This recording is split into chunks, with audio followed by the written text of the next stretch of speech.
আচ্ছা, তোমরা যারা এএনএম জিএনএম পরীক্ষা দিয়েছো তোমাদের সকলকেই বলছি এখনই ডোমিসাইল সার্টিফিকেটটা করে নাও।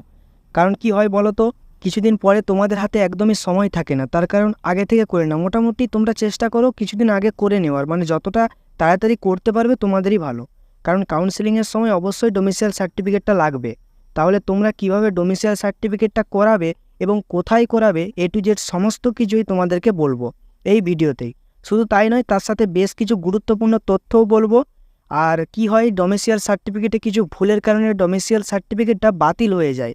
তো আমি চেষ্টা করব সব কিছু ডিটেলসে বলার, যাতে তোমাদের কোনো জায়গাতেই কোনো ভুল না হয়। তাহলে চলো প্রথমেই বলবো ডোমিসাইল সার্টিফিকেটটা কি। এটি একটি স্থায়ী বাসিন্দা তার প্রমাণ, মানে তুমি যে পশ্চিমবঙ্গের একজন স্থায়ী বাসিন্দা তার প্রমাণ, এটাকেই ডোমিসাইল সার্টিফিকেট বলা হয়।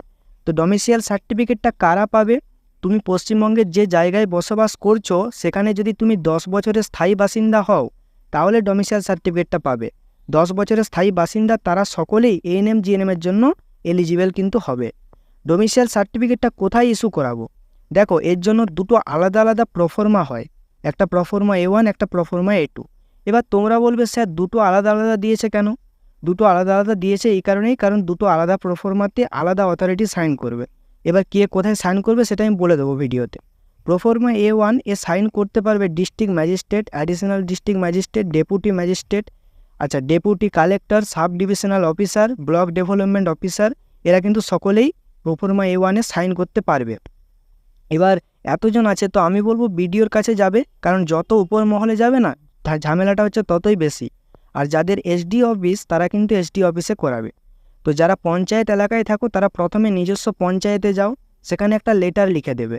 তো সেই লেটারটা নিয়ে প্রধানের কাছে যাও, প্রধান একটা রেসিডেন্সিয়াল দেবে, সেই রেসিডেন্সিয়ালটা নিয়ে তার সাথে আধার কার্ড, ভোটার কার্ড কিন্তু অবশ্যই লাগবে, ভোটার কার্ড, একটা সাদা কাগজে দরখাস্ত লিখবে। কি লিখবে না, লিখবে টু দ্য বিডিও, আমি একটি এক্সাম দিয়েছিলাম তো তার জন্য একটা ডোমিসাইল সার্টিফিকেট দরকার, একটা প্রফর্মা দিয়েছে সেখানে সাইন করতে হবে, এরকম একটা দরখাস্ত লিখবে। তুমি চাইলে বাংলাতেও লিখতে পারো, ইংরেজিতেও লিখতে পারো, সেটা তোমার ব্যাপার। তো এই দরখাস্তটা নেবে, তার সাথে আধার কার্ড নেবে, ভোটার কার্ড নেবে, রেসিডেন্সিয়াল যেটা দিয়েছিল সেই রেসিডেন্সিয়ালটা নেবে, ইত্যাদি সমস্ত কিছু নিয়ে নিজস্ব বিডিও অফিসে চলে যাবে, তোমার ডোমিসাইল সার্টিফিকেট হয়ে যাবে। তাহলে আশা করি সব কিছু ডিটেলসে বোঝাতে পেরেছি।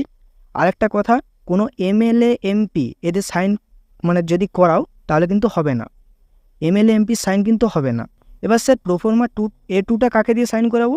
প্রফর্মা A2টা তুমি যে স্কুল থেকে এইচএস পাস আউট, অর্থাৎ তুমি যে স্কুল থেকে উচ্চ মাধ্যমিক পাস করে বেরিয়েছো সেই স্কুলের যিনি হেডমাস্টার মশাই তাকে দিয়ে সাইন করাবে। তাহলে সমস্ত কিছু বুঝতে পেরেছো? আচ্ছা, ডোমিসাইল সার্টিফিকেট কিভাবে করতে হয়, কোথায় করতে হয়, কি করতে হয় না হয় সব কিছুই আশা করি ভিডিওতে ভালোভাবে বোঝাতে পেরেছি। তাও যদি কোনো অসুবিধা হয় আমাকে কমেন্ট করতে পারো, আমি তোমাদেরকে বলবো। আর এরপর আরও যদি কোনো সার্টিফিকেট নিয়ে জানতে চাও তাহলে আমাকে কমেন্ট করতে পারো, আমি সেটা নিয়েও ভিডিও নিয়ে আসবো। সবাই ভালো থেকো, সুস্থ থেকো, আর মন দিয়ে পড়াশোনা করো, আর কাউন্সেলিং কিন্তু সবাই অ্যাটেন্ড করো।